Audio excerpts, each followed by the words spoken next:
বন্ধুসকল আজি মই এই ভিডিঅ'টোৰ জৰিয়তে আপোনালোকক এটা অতি গুৰুত্বপূৰ্ণ নটিছ বা ভাল খবৰ দিবলৈ চেষ্টা কৰিম আৰু সেই গুৰুত্বপূৰ্ণ বা ভাল খবৰটো হৈছে যে বহুত ছাত্ৰ-ছাত্ৰীসকলে বহুত দিনৰ পৰা অপেক্ষা কৰি আহিছে যে GNM আৰু B.Sc নাৰ্ছিঙৰ কাৰণে ফৰ্ম ফিলআপ কেতিয়া ষ্টাৰ্ট হ'ব।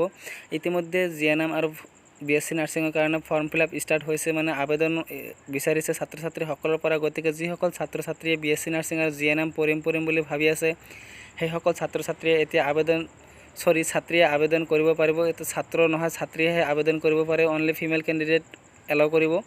গতিকে ছাত্ৰীসকলে এতিয়া অতি সোনকালে আবেদন কৰিব পাৰে এই কোৰ্স দুটাৰ কাৰণে। আৰু এই কোৰ্সৰ কাৰণে কেতিয়া আবেদন কৰিব লাগিব, ইয়াৰ লাষ্ট ডেট কেতিয়া আৰু কেনেদৰে আবেদন কৰিব আৰু কোনে কোনে আবেদন কৰিব পাৰিব সেই সকলো বিষয়ে জানিব পাৰিব আজিৰ মোৰ এই ভিডিঅ'টোৰ জৰিয়তে। সো বন্ধুসকল আপোনালোকে মোৰ এই ভিডিঅ'টো প্ৰথমৰ পৰা শেষলৈকে চাই থাকক, মই আপোনালোকক গোটেই ডিটেইলছ বুজাই দিম। ইয়াতে কৈ দিছে যে name of the course B.Sc nursing, ইয়াৰ বাবে আছে 30 সিটস। গতিকে 30 সিটসৰ ভিতৰত এতিয়া ৰিজাৰ্ভেশ্যন কেনেদৰে আছে, মানে ডিষ্ট্ৰিবিউশ্যন অফ সিটস কেনেকুৱা আছে। আনৰিজাৰ্ভ কেটেগৰীৰ কাৰণে আছে 14টা আৰু ইকনমিক্যালি উইকাৰ ছেকশ্যনৰ বাবে আছে 3টা, SCৰ কাৰণে আছে 2টা, STৰ কাৰণে আছে 3টা, OBCৰ কাৰণে আছে 8টা। এনেকুৱাকৈ মানে ৰিজাৰ্ভেশ্যন সিটটো দিছে, মানে ডিষ্ট্ৰিবিউশ্যন অফ সিট। ইয়াতে আছে GNM, ইয়াৰ বাবে আছে 30 সিটস, ৰিজাৰ্ভেশ্যন অফ সিটস ইয়াতে কৈ দিছে। ইয়াৰ উপৰি ছাত্ৰ-ছাত্ৰীসকলৰ বাবে আৰু এটা গুৰুত্বপূৰ্ণ ভাল খবৰটো হৈছে যে 6 number of seats is discipline of the above mention course are reserve for the candidates belonging to Digboi legislative constituency.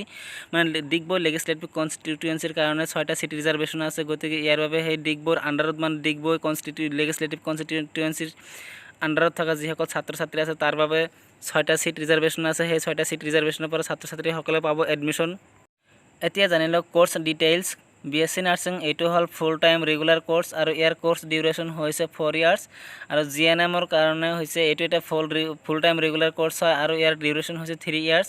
এতিয়া জানি লওক যে এই কোৰ্স দুটাৰ কাৰণে আপোনালোকে কেনেদৰে আবেদন কৰিব। আপোনালোকে অফলাইন যোগে আবেদন কৰিব লাগিব। যিহেতু আপোনালোকে অফলাইন যোগে আবেদন কৰিব লাগিব, গতিকে আপোনালোকে এটা নিজে এটা এপ্লিকেশ্যন ফৰ্ম বনাব লাগিব আৰু প্ৰেছক্ৰাইব ফৰ্মত বনাব লাগিব। আৰু এই প্ৰেছক্ৰাইব ফৰ্মত যিটো এপ্লিকেশ্যন বনাব সেই এপ্লিকেশ্যনত আপোনালোকৰ গোটেই ডিটেইলছ লিখিব লাগিব।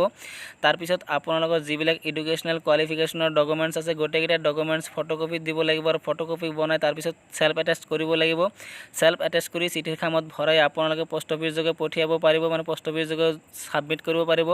আৰু যিহেতু আপোনালোকে পোষ্ট অফিচ যোগে পঠাব, তেনেহ'লে আপোনালোকে ক'ত পঠাব এই এপ্লিকেশ্যন ফৰ্মখন সেই বিষয়ে মই জনাই দিছোঁ। মানে এড্ৰেছটো senior employee regular manager Indian oil corporation limited Assam, post office Digboi district Tinsukia Assam, pincode 786171।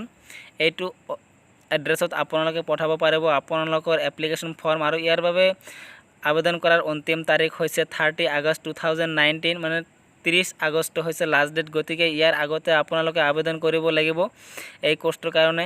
গতিকে ইয়াৰ বিষয়ে আৰু অধিক জানিবলৈ হ'লে আপোনালোকে এটা অফিচিয়েল ৱেবছাইট আছে, সেই অফিচিয়েল ৱেবছাইটত ভিজিট কৰিব পাৰে। সেই অফিচিয়েল ৱেবছাইটটো হৈছে www.iocl.com। এইটো ৱেবছাইটত আপোনালোকে ভিজিট কৰি ইয়াৰ বিষয়ে আৰু অধিক তথ্য জানিব পাৰিব। সো বন্ধুসকল ভিডিঅ'টো যদি ভাল লাগিছে লাইক কৰিব, শ্বেয়াৰ কৰিব। আৰু যিজন ব্যক্তি আজি মোৰ এইটো চেনেলত প্ৰথমে ভিজিট কৰিছে তেখেতক মই এটা ৰিকুৱেষ্ট কৰিম, আপোনালোকে প্ৰথমতে মোৰ এই চেনেলটো ছাবস্ক্ৰাইব কৰক আৰু নটিফিকেশ্যন ডাউন কৰি থৈ দিয়ক, যাতে মই আপলোড কৰা নতুন ভিডিঅ'বিলাক আপোনালোকে অতি সোনকালে পাই যায়। বাই বাই, জয় অসম, জয় হিন্দ।